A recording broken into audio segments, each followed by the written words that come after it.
от Лондон с една моя близка приятелка, Оги, собственик на Academy de la Mode, и сме в Лондон по работа. Ще ви покажа малко по-детайлно как ще прекараме следващите 3 дни. Така че, елате с нас. Оги, да направим рум тур. Намираме се в зоната на Канари Уорф.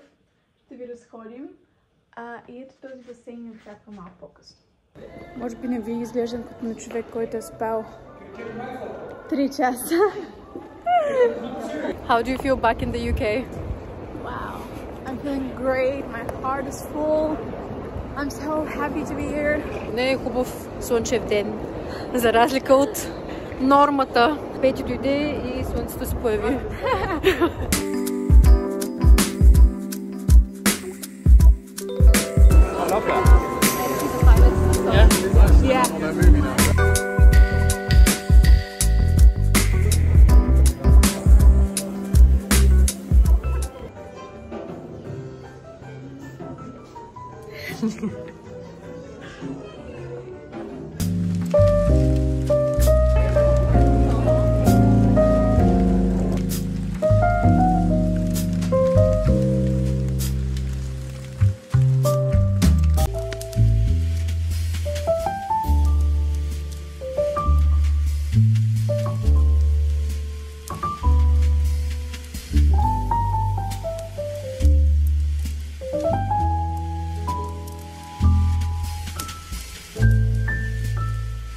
Betty, what's in your bag today?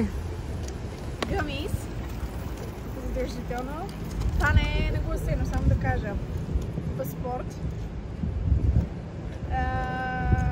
What else? Чарджер. Няколко карт холдера. Упс.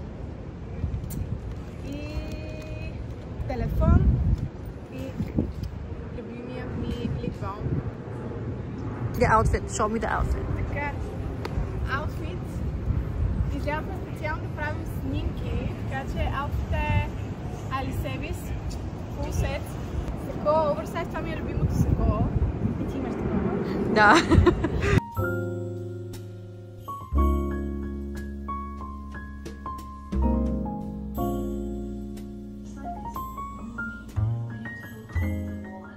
Здравейте! Трети ден в Лондон. Вчера беше безумен ден. Обиколихме абсолютно всички шопинг улици в Лондон.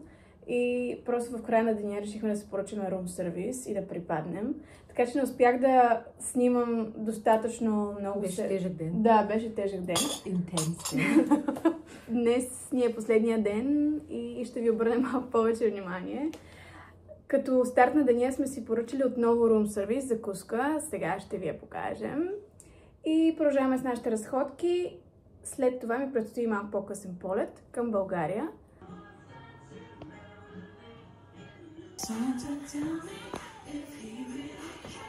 Moment of truth. Taste test.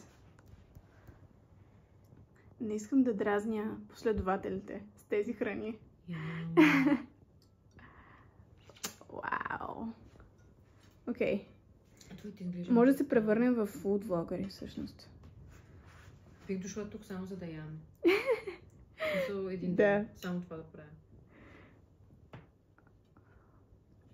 Лондон изтощава толкова много. Лондон е прекрасен, но в края на деня искаш просто да си хапнеш нещо вкусно и в началото също. Yes. Какво имаме тук? Оги, какво имаме тук? Имаме книгата. Тук имаме моята първа книга, която работи върху това бебче 13 месеца. Аз мисля, ще кажеш 13 години. 13 тежки години. 14 години в модната индустрия, 13 месеца. Труд и мъки. Да. Но да, смисъл без много труд и мъки. Тази книга е събрала почти целите ми знания за психологията на клиентите в луксозната модна индустрия и най-вече как да им продаваме.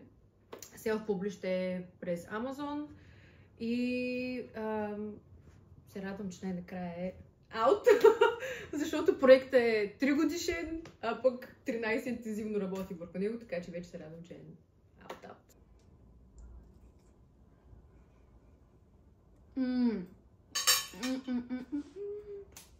Отново съм джелас на храната на Бети.